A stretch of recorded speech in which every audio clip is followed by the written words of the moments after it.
ये एक भूत की कहानी है। रोहन नाम का एक मेरा दोस्त था। उसकी तुरंत ही नौकरी लगी थी और उसकी पोस्टिंग मेरे ही गांव में हुई थी।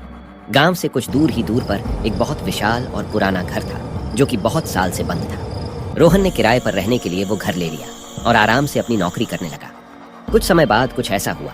एक रात जब वह सो रहा था तो उसे एक अजीब सी आवाज सुनाई दिया जो किसी जानवर के आवाज की तरह था। शुरुआत में रोहन उस आवाज पर ज्यादा ध्यान नहीं दिया, लेकिन फिर दूसरे दिन भी उसे वही आवाज दोबारा सुनाई देने लगा। फिर वो सोचने लगा कि इस घर में कोई भूत है जो मुझे डराने की कोशिश कर रहा है। खैर, रोहन भूत प्रेत को नहीं मानता था, इसलिए वो आराम से सो गया। कुछ समय बाद जब रोहन की नींद खुली तो सामने एक भयानक काला साया दिखाई दिया। रोहन इसके पहले कुछ करता वो खुद बेहोश होकर गिर गया। कुछ घंटे बाद जब उसे होश आया तो भागकर उस घर के मालिक के पास गया और सारी घटना के बारे में बताया। फिर मालिक ने रोहन को बताया कि हमारे घर के ऊपरी मंजिल में एक भूत रहता है। बहुत साल पहले इस गांव के कुछ लोग उसके साथ गलत व्यवहार करके उसकी हत्या कर दिए थे। तब से लेकर आज तक उसकी लाश का पता नहीं चला है। कई लोग तो यह भी बताते थे कि रात के समय में इस रास्ते से अगर कोई जाता था तो वो भूत उसे अपने घेरे में ले लेता था, लेकिन उसे अभी तक कोई दिखाई नहीं दिया। कभी कभी उसकी डरावनी आवाज सुनाई देती थी और सबकी नींद खराब कर देती थी। रोहन मकान मालिक की पूरी बात सुनने के बाद सोचा कि यह सब कुछ केवल एक कल्पना और बकवास बातें हो सकती है, क्योंकि वो भूतों में विश्वास नहीं करता था। इसलिए वो वहां से चुपचाप अपने घर चला गया। कुछ दिन बाद रात के समय लगभग 11 बजे के करीब रोहन खाना खाकर टहल रहा था तो उसने देखा कि चारों तरफ अंधेरा छाया हुआ था और एकदम शांत माहौल था। फिर उसकी नजर दीवार पर गई और देखा कि घर के सारे दीवारों दरवाजों पर जानवरों की तरह कुछ निशानें बनी हुई थी और बहुत से वस्तुओं को बिना किसी वजह के ही अलग अलग जगहों पर रख दिया गया था। इससे पहले उसने वहां कुछ भी ऐसा नहीं देखा था। फिर एक रात कुछ ऐसा हुआ कि उसकी रूह कांप गई। रोहन अपने घर में अकेले सो रहा था। तब उसे एक डरावनी सी आवाज सुनाई दिया। रोहन नींद से उठ गया और इधर उधर देखने लगा कि कौन है जो इतनी डरावनी आवाज निकाल रहा है, लेकिन कहीं से भी कोई दिखाई नहीं दिया और कुछ ही देर में वो आवाज बार बार सुनाई देने लगी। जल्दी से रोहन अपने कमरे की लाइट जलाया तो देखा कि एक बहुत ही भयानक और डरावनी दृश्य उसके सामने मौजूद है और उसे घूर रहा है। अब रोहन डर के मारे थर-थर कांपने लगा और उसकी आवाज भी निकलना बंद हो गया था। फिर उसने मन में ही सोचा कि मैं अपने सपनों में भी नहीं सोच सकता था कि मेरे साथ कभी भी कुछ ऐसा होगा। हे भगवान, अब आप ही मेरी कुछ मदद करिए। उसने देखा कि कमरे के बीच में एक आदमी खड़ा था जिसका शरीर काफी लंबा और डरावना था। दूध की तरह उजाले और लहराते बाल थे और दोनों आंखें खून से लथपथ थी।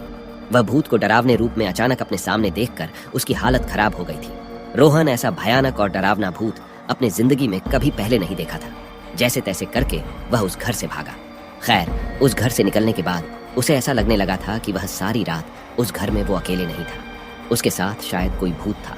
उसने बार बार पीछे मुड़कर देखा लेकिन कुछ नहीं था। लेकिन कुछ देर बाद फिर से सोचने लगा, कहीं ये मेरा भ्रम तो नहीं है, और उसके दिमाग में भूतों और अद्भुत चीजों की तस्वीरें आने लगी। सच्चाई जानने के लिए उसने दोबारा उस कमरे में जाने का फैसला किया, लेकिन इस बार उसने अपनी दोस्त को साथ लेकर गया। दोनों फिर से उस घर में पहुंचे और उन्होंने कमरे की लाइट चालू कर दी। इस बार उन्हें घर में पहले से भी ज्यादा डरावना दृश्य दिखाई दिया। दीवार के चारों तरफ लिखे हुए कुछ शब्द और तस्वीरें थीं जो उन्हें अजीब लग रही थी। फिर उन्हें घर के एक कोने में लोहे का बना हुआ एक डब्बा दिखा। जब वे लोग उस डब्बे को खोला तो उन्हें एक भयानक चीज देखने को मिला। उस डब्बे में एक आदमी का लाश था जिसका सिर अलग हो गया था। वो दोनों उस लाश को देखकर पहले से और ज्यादा डर गए और उसे वहीं छोड़ दिया और उस घर से निकलकर भागने लगे। लेकिन जैसे ही दोनों वहां से भागने लगे वैसे ही उनके कानों में एक डरावनी आवाज सुनाई दी, जैसे उन्हें कोई कुछ कह रहा हो, वहीं रुक जाओ, यहाँ से वापस जाने का सोचना भी मत। अब तुम दोनों मेरे शिकार बन गए हो, रुक जाओ, वहीं पर नहीं तो मैं तुम्हें अभी मार डालूंगा। रोहन और उसके दोस्त वहीं रुक गए और पीछे देखा तो उन्हें कोई नहीं दिखाई दिया, बस उसकी आवाजें सुनाई दे रही थी। फिर क्या था, वो लोग एक दूसरे का हाथ थामा और वहां से भागते हुए उस घर से कहीं दूर रुके। कुछ ही समय में सुबह हो गई। दोनों दोस्त गांव में गए और डरते हुए उन्होंने अपनी घटना सारे गांव वालों से बताया और उन लोगों को सावधान करवाया कि गलती से भी कोई इस घर में न जाए। हम लोग तो जैसे तैसे करके वहां से भाग गए, लेकिन अब दोबारा कोई वहां गया तो शायद वो जिंदा वापस न आए। आप लोग कभी मत जाइएगा। और रोहन उसी दिन अपना पोस्टिंग किसी और जगह करवाया और उसी दिन वहां से अपना सारा सामान लेकर हमेशा हमेशा के लिए चला गया। दिन पर दिन रोहन उस घर की घटना भूलने की कोशिश करता, लेकिन वो उस घटना को कभी भी भूल नहीं पाया और इसके कारण उसकी रात भी खराब होने लगा था और वो सोने से भी डरने लगा था। अगर आपको कहानी अच्छी लगी हो तो हमारे चैनल को सब्सक्राइब करना ना भूलें और हमारा इंस्टाग्राम और फेसबुक पेज फॉलो करें। तो मिलते हैं जल्दी ही अगले वीडियो।